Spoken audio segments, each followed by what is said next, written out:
الحمدللہ رب العالمین والصلاة والسلام علی نبینا محمد وعلی آلہ وصحبہ اجمعین اما بعد۔ محترم ناظرین، اسلام میں عمل صالح کی بڑی اہمیت ہے۔ اس لیے کہا گیا ہے کہ ایمان اور اسلام کے بعد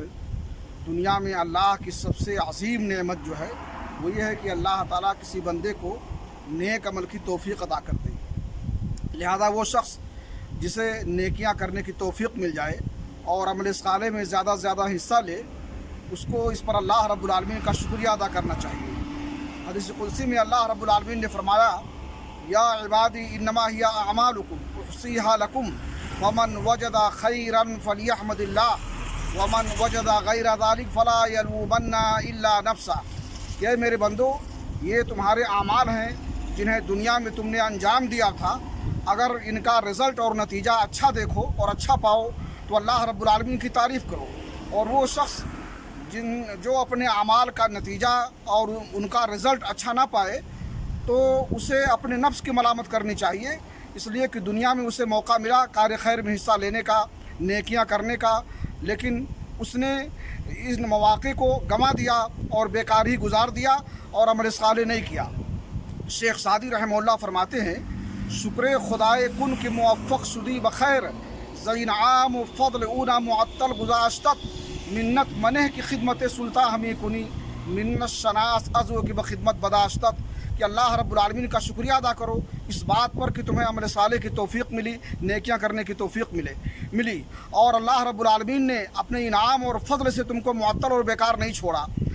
کوئی شخص یہ احسان نہ جتائے بادشاہ پر کہ اگر اس نے اپنی خدمت میں رکھ لیا ہے کہ ہم بادشاہ کی خدمت کر رہے ہیں، بلکہ بادشاہ کا احسان ماننا چاہیے کہ اس نے اسے اپنی خدمت میں رکھ لیا ہے۔ اسی طرح سے کوئی شخص اللہ رب العالمین کی عبادت اور بندگی کرے تو اسے اللہ رب العالمین پر احسان نہیں جتانا چاہیے کہ ہم اللہ کی بندگی کر رہے ہیں، اس کی عبادت کر رہے ہیں، بلکہ اللہ رب العالمین کا احسان ماننا چاہیے کہ اس نے بندگی کی توفیق دی۔ ورنہ کتنے لوگ دنیا میں ایسے ہیں جو اللہ رب العالمین کی بے شمار نعمتوں سے فائدہ اٹھاتے ہیں، لیکن ان نعمتوں کے مقابلے میں اللہ رب العالمین کا شکریہ نہیں ادا کرتے ہیں اور اللہ کی عبادت اور بندگی نہیں کرتے ہیں، جبکہ اسی مقصد کے تحت ان کی تخلیق ہوئی ہے۔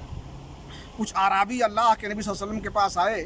اسلام لانے کے بعد، اور وہ لوگ کہنے لگے کہ ہم اسلام لے آئے ہیں، گویا کہ اللہ رب العالمین پر اور اللہ کے نبی جناب محمد رسول اللہ صلی اللہ علیہ وسلم پر احسان جتا رہے تھے۔ اللہ رب العالمین کو یہ ادا پسند نہیں آئی تو اللہ رب العالمین نے یہ آیت نازل فرمائی، یمنون علیک ان اسلموا قل لا تمنوا علی اسلامکم بل اللہ یمن علیکم ان ہداکم للایمان ان کنتم صادقین۔ یہ لوگ آئے ہیں اور آپ پر احسان جتلاتے ہیں کہ ہم اسلام لے آئے ہیں، ایمان لے آئے ہیں۔ آپ کہہ دیجئے کہ اللہ رب العالمین پر یا ہم پر احسان نہ جتلائیں، اللہ کا احسان مانے کہ اس نے اسلام کی اور ایمان کی توفیق بخشی ہے تو وہ اسلام میں داخل ہوئے، اگر وہ لوگ اپنے ایمان اور اسلام میں سچے ہیں تو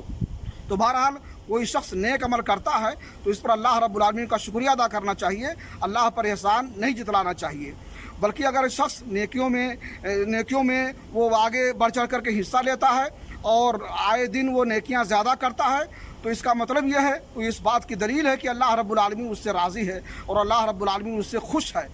سنن ترمذی کی روایت ہے، اللہ کے رسول نے فرمایا، اذا اراد اللہ بعبد خیرا استعملہ۔ اللہ رب العالمین جب کسی بندے کے ساتھ خیر چاہتا ہے تو اس کو عمل کی توفیق دیتا ہے اور اس کو استعمال کرتا ہے۔ فقیل یا رسول اللہ کیف یستعملہ، کہا گیا کہ اللہ کے رسول، آپ سے پوچھا گیا کہ کیسے اس کو اللہ رب العالمین عمل کی توفیق دیتا ہے اور کیسے اس کو عمل میں لگا دیتا ہے۔ قال